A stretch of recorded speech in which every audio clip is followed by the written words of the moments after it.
I stand here this evening to boldly proclaim, it works if you work it. How do I know that it works? I know because I have worked it mentally, physically, spiritually, financially, and any other kind of lee that you can name. I have worked it, and if I can work it, you can work it. Now let me tell you something else I just love. I see 2 or 3 people, they must have been with me somewhere. Whenever I stand up, I am so happy when I see you with a pencil and paper, going to write something. You may be writing your own address and telephone number. That's okay with me. Just fool me like I'm saying so much that you got to write it down. I'll give you a half a minute to get a pencil, paper, and just write something. You ready? I want to share with you how I know that it works. How did I work it? How can I stand here and say to you that it works? It happened this way. I got a wake-up call early in the morning. 8 a.m. in the morning is early for me. Well, where'd she go? Oh. Before I was so rudely interrupted, I got a wake-up call. 8 o'clock in the morning. I answered the telephone, and the voice on the other end of the line said, Johnny, I'm not going to tell you my middle name because since I've been up north, I don't use the middle name. Johnny Haley, we have bad news for you. I thought to myself, it's bad news to hear your voice at 8 o'clock in the morning. But anyway, yes, you have 6 months to live.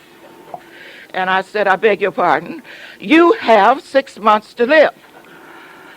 You have an incurable disease.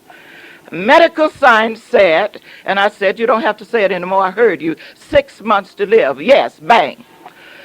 And I walked away from the telephone, tears streaming down my cheeks. Now, I'm not one of those crying women.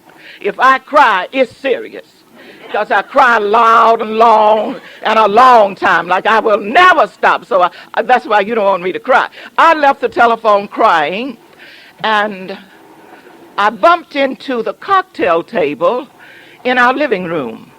And from that table fell the weekly Unity. Now, these things have been in my house. My mother always used them for years. I didn't pay them any attention. I didn't need them. I was doing quite well, I thought. But that morning, I needed something, anything, and anybody. I picked up the weekly Unity, and I held it up, and a line jumped off the page. Anybody ever had that happen? Yeah. Very few of you, huh? You better get in the consciousness so it will happen when you need it, I tell you that. And I read the line, and the line said, God is your health. You can't be sick. And I thought, what stupid person wrote this? And I argued with the line off the page. And my mother came out and she said, what are you doing? And I said, I want to know who wrote this. And how can they say this when the man just told me I'm going to die? She said, you know, you ask too many questions. So why don't you go where they wrote it and ask them the questions? And I said, I will. And I got in my car and I drove to what was Lee's Summit at that time in Missouri. Because I was going there, you see, to get them straight. Because I know you don't know what you're talking about, and how dare you say this. When I walked through the gates at Unity School of Practical Christianity, I was in awe. I'd never seen grass, hedges, and even the rabbits were standing on their hind legs with looking right at me as if to say, welcome. It was so beautiful. I'd never seen anything like it. And then a lady walked up to me and she said, my name is Vera Dawson Tate. And I thought to myself, so what? She says, I am a teacher here. I said, oh. She said, could I help you? I said, yeah, somebody help me. I'm going to die in 6 months. She said, you are? I said, that's what they told me, and I guess I am. She said, well, let me tell you, you don't have to die if you don't want to. I said, well, I don't want to die because I haven't learned how to live yet. And she said, I said, what do you have to do to not die? She said, we have training school, and we teach you how to live. And I said, good. When does it start? She said, very soon. I said, well, it can't start too soon for me. Give me a date, please, ma'am. And so she told me, and it was about 2 weeks. She said, you think you can go home and come back? I said, I'm sure I can. If I don't go home and come back now, I never will go home and come back. So she could understand that. So I went home, and when it was time for the school to open, who was the first one in class? I was right there with my pencil and pad. And I went to Unity School. You had to attend 4 weeks for 4 summers, and I was there. But let me tell you, after that first 4 weeks, I knew I could set the world on fire. Have you seen those people that had 2 lessons in truth? Ready to start a study group? I was ready. But when nobody listened to me. So I thought, what can I do? I've got to share this with somebody. And then, I'm not going to say this idea came from God. Anyway, I thought, if when my family sits down to eat dinner, I'm going to teach this stuff that they taught me. And my family sat down. It was 4 of us. Then it increased to 2 more because my beautician said, you look so good and so different. Whatever this stuff is you getting, I want some of it. I said, come on over and have dinner with me every day. So now we've grown to 6, and then we grew to 8, and then we grew to 15. And oh boy, I'm really teaching. I'm having a ball. They couldn't do anything about it. They had to sit there because they wanted to eat. And so here we are. Here I am, looking better, feeling better, walking better, talking better. This is what I like about truth. You don't have to tell anybody what you're doing, nor where you're going, because the change takes place inside of you. And I changed so much until I frightened myself. I no longer wanted to stand toe-to-toe with anybody. I didn't have to anymore, because when I let the healing take place within me, and I erased everybody and everything so that my channel, so that God could express himself the way that he wanted to express himself through me. So that's how I know that it works, number one. Then people started saying such wonderful things to me.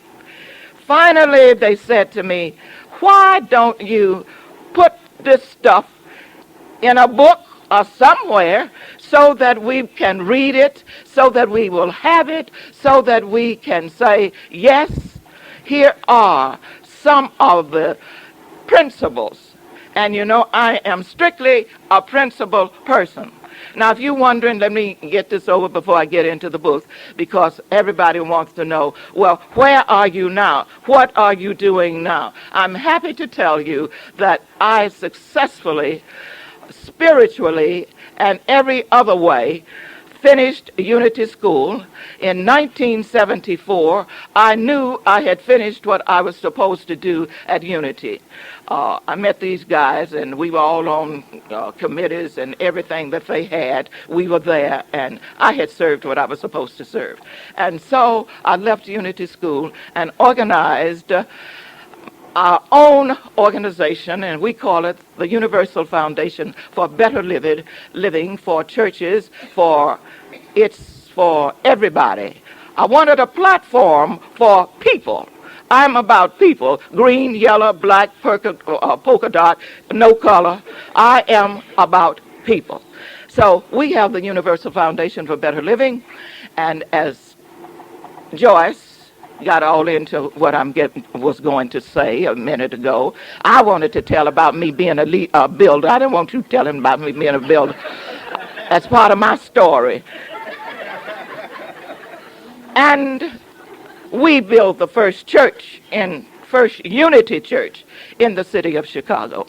From that first building that would seat 500 people, and it was a jewel box, you know, and it's just really still standing there. Not as pretty as it was when we were in there. It's not possible for it to be, because we took a lot of the beauty out of there. But anyway, then we had to build the second building because we had outgrown the first building. The second building would seat 1,500 people, and I looked around and we were doing 3 services. And finally I woke up one morning and something said to me, if you keep doing 3 services, they will soon look over in the casket at you and say, why didn't you practice what you preach?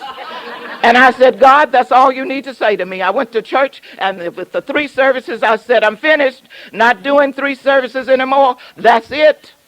Then they said, well, we've got to build another church. And I said, you're right. This time, God, let's build a church big enough, because I don't ever want to do 3 services again. And we are now in the church, and it was a seating of 4,000 people. One day I got smart. I get very intelligent sometimes. And I got up and I said, I don't want these pews anymore. I want theater-type seats. Well, now that cut my seating down. We still seat 3,500 people. But as soon as I get the consciousness to attract all of these millions of dollars, I'm taking them theater seats out and I'm putting my pews back in. So by the time you get there, there'll be enough seats for you to sit down in the pew. The address is 11901 South Ashland Avenue, Chicago, Illinois. Come whenever you're there. Make sure that you come by to see us. And slip off from your own church sometimes and come to see me. Be sure to speak to me. But don't say, do you remember who I am? But I'll tell you, no, I don't remember who you are, but I'm so glad you're here. Impossible for me to remember who you are, but I love you anyway. I used to try to stand there and pretend, oh, yes, I remember you. And then I decided, why do I lie every Sunday morning? And I just walked off the pulpit. So now I am very honest, and I say, no, I don't remember. Some of my friends here that have known me for 900 years, and they walked up to me and said, remember me? And I said, oh, no, I don't remember. Help me, will you please? But when you come, make sure that you speak to me, and make sure that don't ask me, do I remember? Just say, I saw you in Virginia Beach, and I'll remember who you are. Okay? Okay?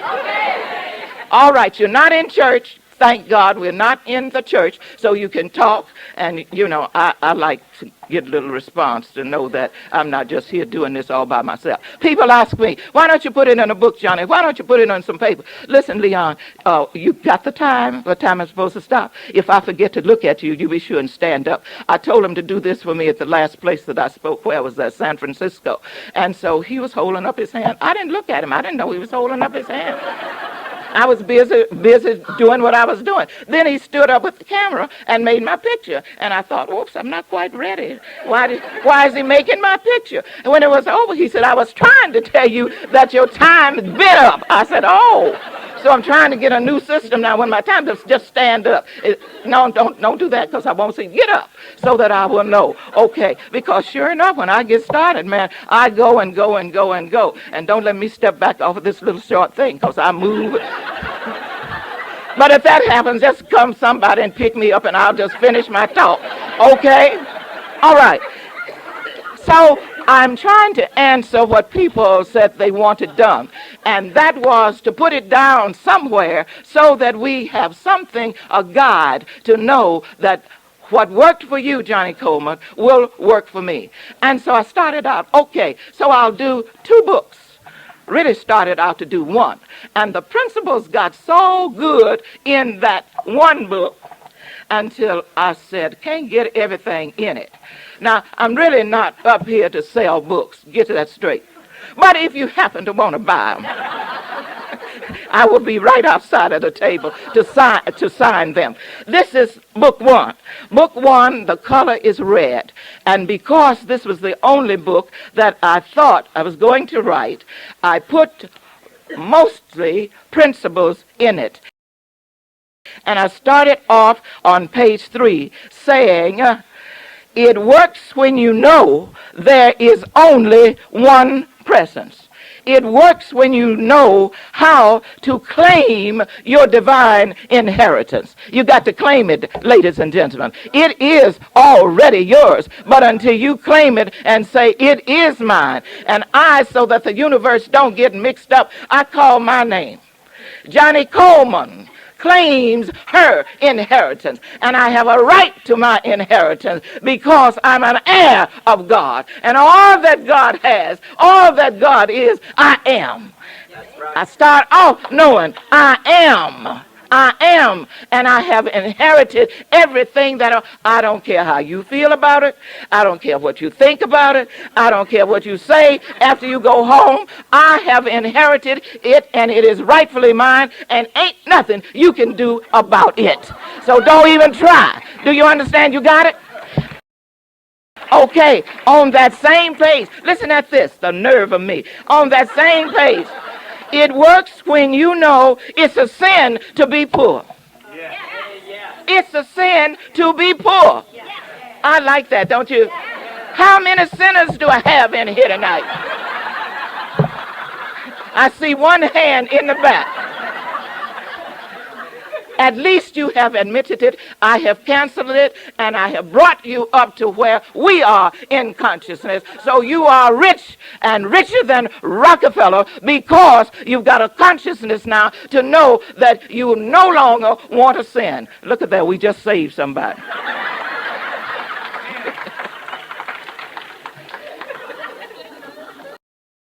On principles.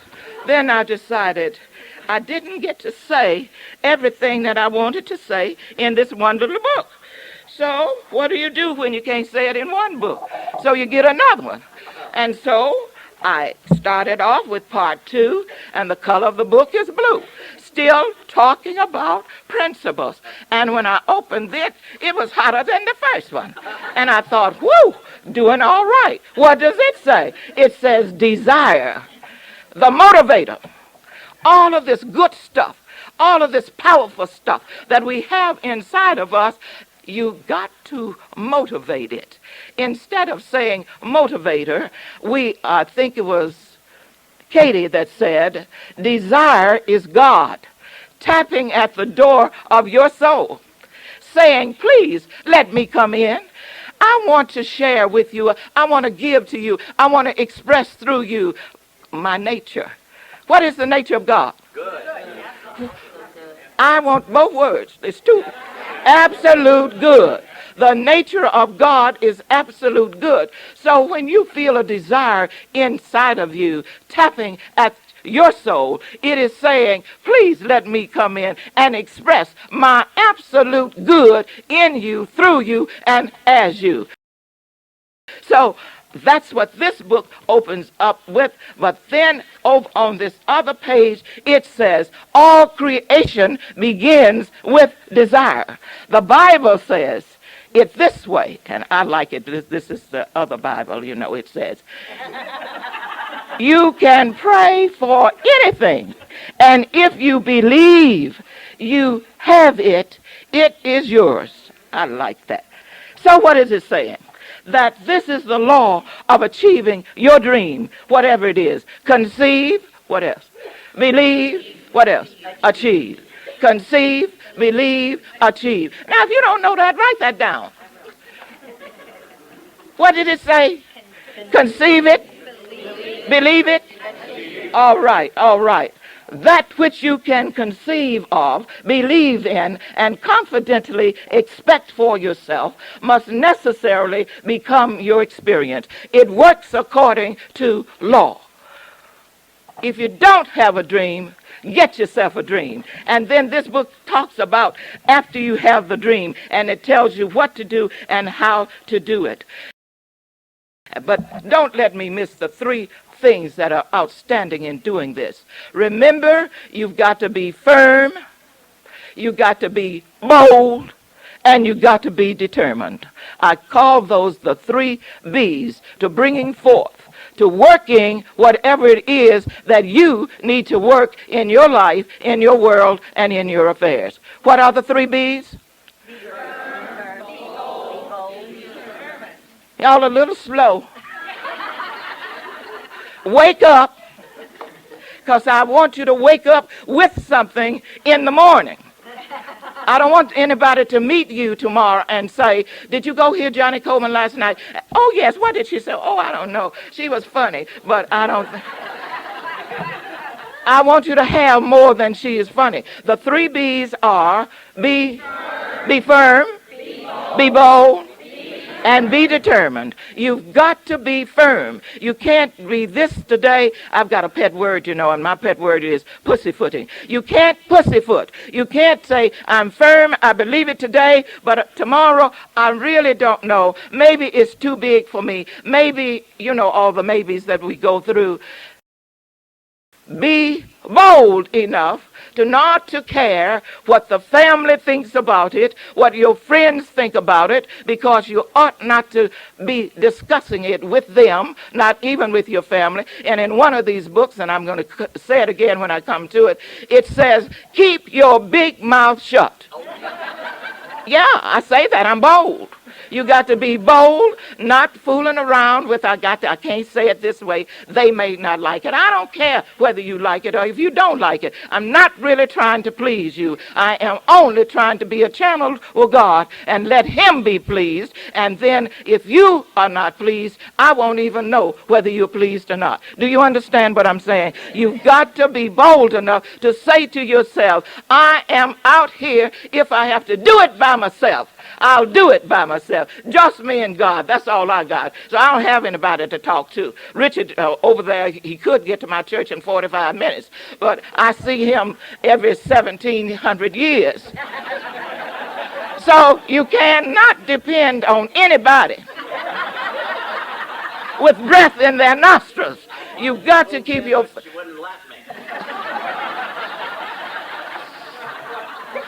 You had your turn this morning. I'm bold enough, firm enough, you don't take my thing tonight. I got a good thing going, so now you do yours next year. Okay. Be determined. Be determined. I wish I could stand here and say everything's going to be so peachy and rosy until you won't need to be determined. But I have found, ladies and gentlemen, that the closer you get to doing what you ought to do. You see, I believe that we all have assignments. I believe that I have a definite assignment. Richard has an assignment. Joyce has another assignment. And that everybody has to do what he or she is assigned to do. I cannot do what Richard does. I cannot do what Joyce is doing in her church. And certainly they can't do what they do in my church.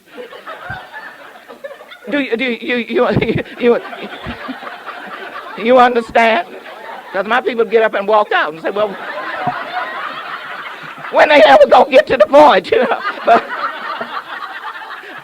But you got to be determined that you're going to be what you are, no more, no less.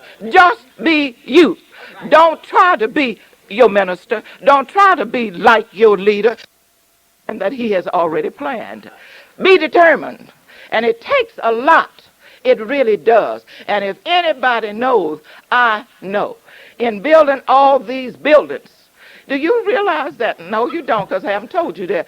But do you know that we are building the Johnnie Colemon Elementary School, and the foundation just got in, and I had to be...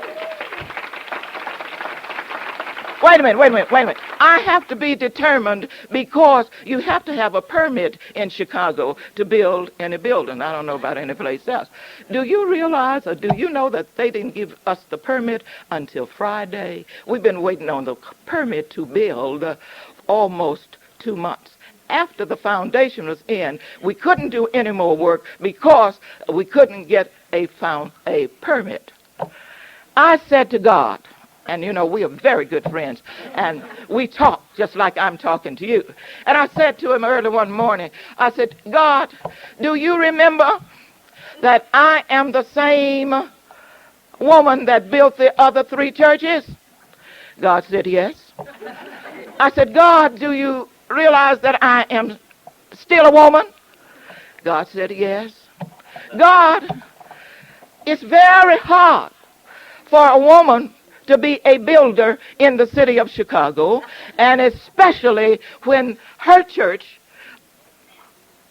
very few churches in the city of Chicago, not involved in politics. My church is not involved in politics. Just me and God. Now, God, do you realize that you're going to have to get the permit, because I am not going to let them draw me in to politics to get a permit. Do you know all that, God? God said, yes. Surely, God, you have forgotten that I'm black. He said, no, I made you black. I said, you got to be kidding. You remember? It's 3 times as hard. And God said, you are my builder. You have the vision, you build. I said, yes, sir. So then I said, I don't care how long it takes. God is in charge. And when he's ready to build his school, he'll get the permit. He'll get the other $500,000 that we seem to need. And I don't think we ain't got no money. We already got $5 million something dollars, but we need still $500,000. I have released it, and I discovered when you're determined, you let it go and just let God do what he has to do when he wants to do it. So I've let go, and I'm sure by the time I get back, they will have used the 50,000 bricks that's out in the yard, and the steel is already cut, and they will be doing whatever it is they have to do. I say to you, to be determined really means let go. You get your nothingness out of the way and let God do what has to be done. It works if. Come on. Two people in here know it. I'm so proud of you. Go to the head of the class. I'm going to try it again. It works if I work it. Make this thing personal, because I want everything that you are desiring, everything that you think you need, everything that you want. I want it to come forth in your life, in your world, and in your affairs. And how do you do it? It is nothing special. I am nothing special. I want to change that. I didn't like the way that sounded. I am trying to say, you have the same things that I have. God gave it to all of us. God's idea, his ideas are within each one of us, waiting for us to wake up. And sometimes the wake-up call comes in many different ways. I am so thankful that I had to have the experience of expressing healing. I'm glad, because otherwise, we are so smart, you know. We think we know it all. Nobody can't tell us anything. But when something shakes you until your teeth rattle, you will then be ready to listen. It stopped me, and I'm very glad, or I wouldn't be here sharing with you this evening. Okay, couldn't get everything in those 2 books. So I said, well, I don't limit you, God. Where do you want to go now? And guess what he said? Prosperity works. The color is purple. Purple represents power. And when I opened the book to page 5, do you know what it says? Say to yourself, prosperity is my birthright. Wow. Did you know that? Oh, tell the truth. Prosperity is my birthright. Let's say it. Prosperity is my birthright. Yeah, you kind of said it like you believe it. But what did you just say? What does that mean when you say prosperity is my birthright? What does the word birthright say to you? What is that saying? Huh? Come on. Inherited it. Yes. The answer, no answer is wrong. It's right. I might not agree with it, but it's still right because you think it's right. And if you think whatever you think about it, that's what it is. Prosperity is my birthright. Prosperity, it means that I am entitled to it. I am entitled to it. I moved from a Plymouth car. I'm talking cars now. And my Plymouth, it rained in it. By the time I got wherever I was going, if it was raining, I had to shake the rain off before I could go in the church, and I'd throw my head up and like I had just gotten out of whatever the best car is. But affirming and getting it straight in my mind, in my thoughts, and in my feelings that prosperity is my birthright, I have moved from a Plymouth.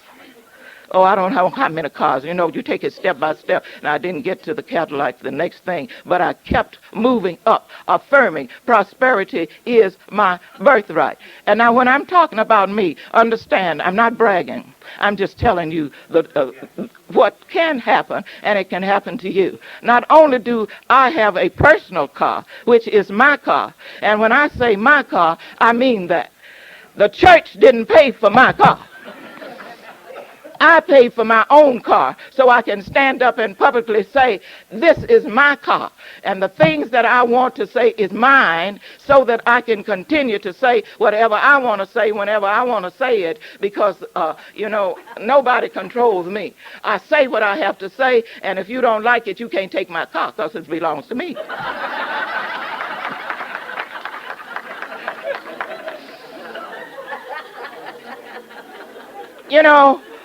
On an airplane, I always wondered why was I the last one to get off the plane.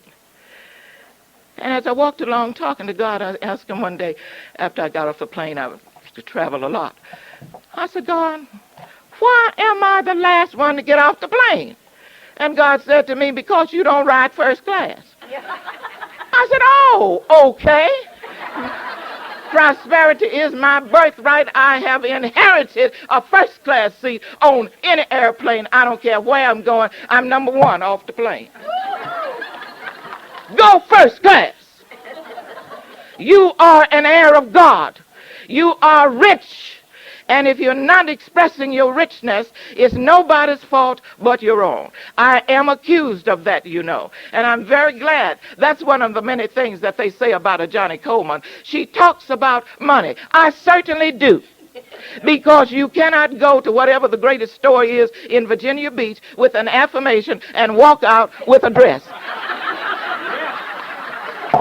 Is that right? You got to have some money to pay for it. And I had to learn that. I thought I could walk in the store and say, God is the source of my supply, and walk out with what I wanted. It doesn't work that way. It only works if you got the money to pay for it. And since money is God in action, all you got to do is be firm, be bold, and be determined. Prosperity is my birthright, and because I know who and what I am a rich child of God. I express him in every way, and if you can't give me two of them, don't give me nothing. Because if I can't have two, then you must need it yourself. So work with yourselves, and I'm kidding with you with a lot of this stuff, but I just want to get it over to you. So if you get insulted, it won't be the first time. They usually leave that way. I'll never forget that Johnnie Colemon. Fine, I don't want you to ever forget me. However you remember me, that's great. Are we together? Huh? I want to tell you, in this book you will find 15 keys to prosperity. 15 keys to prosperity. How am I doing? Have I got time to get a little of keys? 8 minutes. Jesus is the light of the world. The first key. On page 6. Well, Josh, you having a better time than anybody? The first key is believe. The first key is believe. And I'm touching that because it is very important. According to what you believe is what you receive. No more and no less. I love Jesus for many reasons, but this is one of the outstanding reasons that I love him. Because whenever the people they brought to him out of the multitude the way of it, Jesus did not ask, how long have you had it? How many people in your family had it? You're supposed to have it because your mother and your grandpa and your grandma, they all had it, so you're supposed to have it. He didn't ever ask that. He only asked one question. Do you believe? Do you believe? And if your answer was yes, what else did he say? Go your way, because it's already done. So when you believe it, then you will achieve it, and you can receive it in the way that you need to receive it to work with it. Not Johnnie Coleman's way.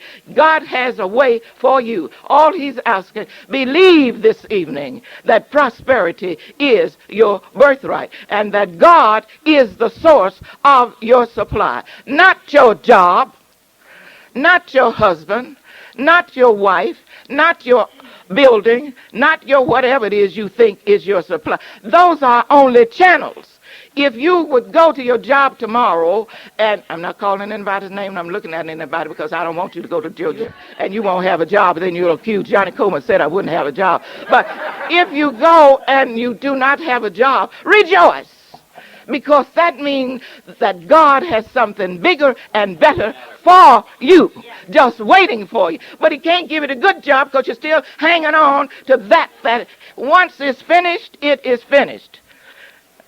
Oh, I don't want to say that, Father, but why did you put that in my mind? It just popped in to say, whatever it is, not only a job, when you're finished, when it's over, it is over. Stop hanging on to it.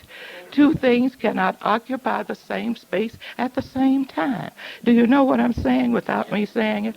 I don't ever want to get in bad with the men, so I just kind of leave that out there. But when you finished, you finished. So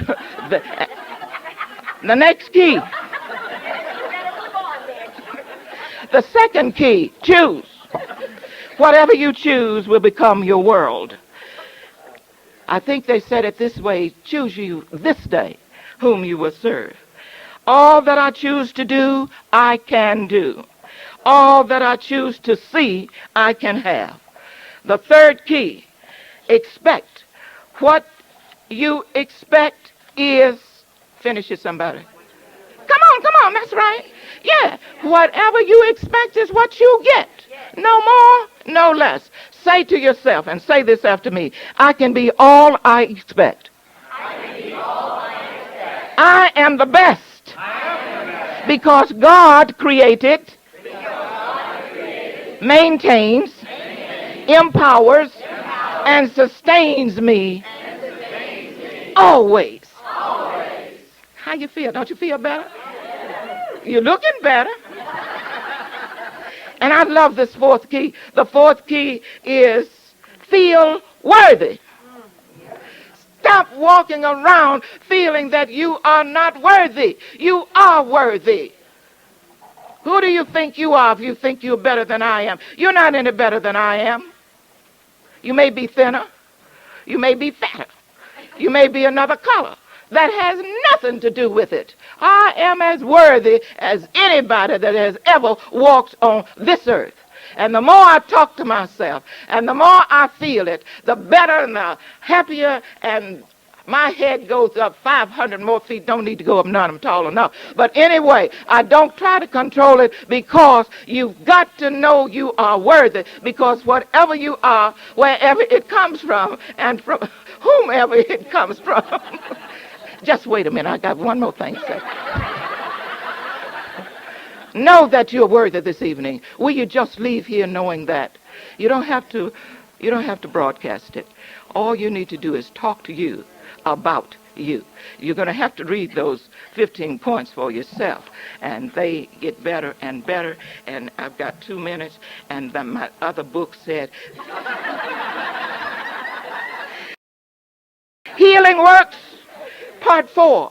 And the color of the book is white. And I don't have to dwell on healing because when you look at me, you're looking at a living testimony. And I'm sure there are a number of people seated in this place now that can share with you the healings. I had a major healing, but don't think that that's the only healing I've ever had. The more people you have, the more challenges you have.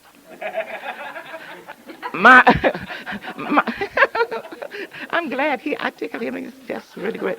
Oh, my attendance, you see, in the thousands, and people said, "Oh, that's great," but that's more challenges that I have.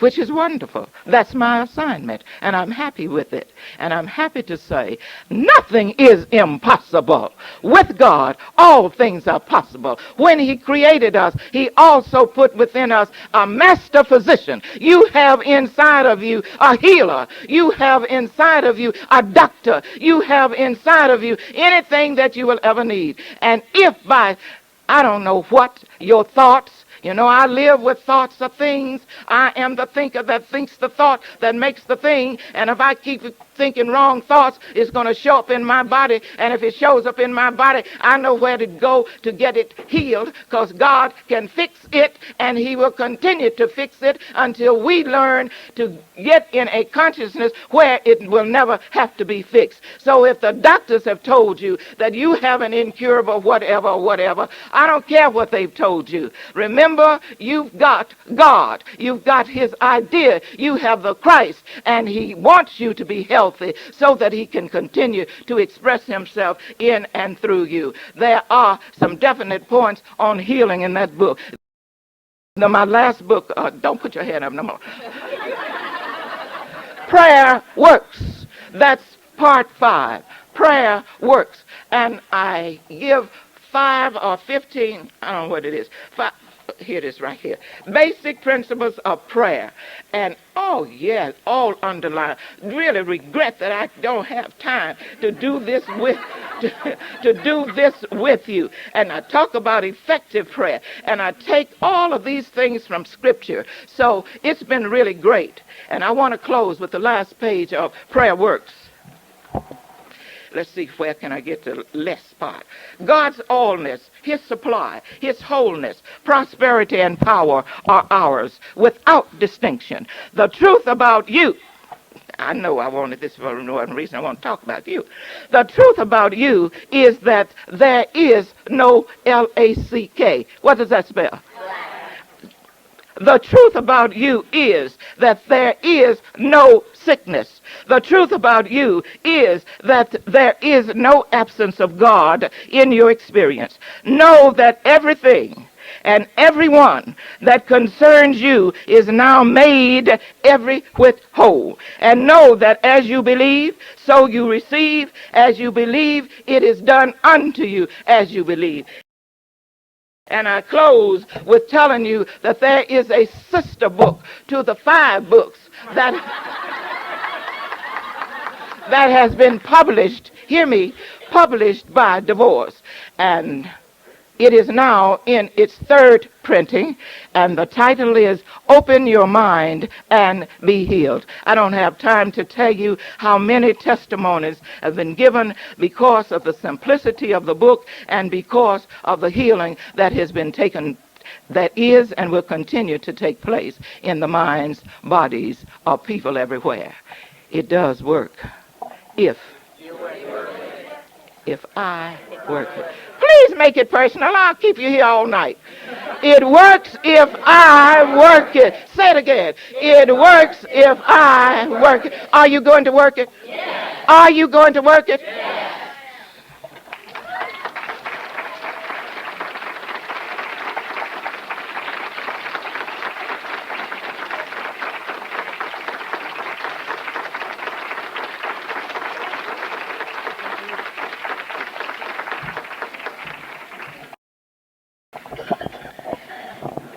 What? Thank you, Johnny.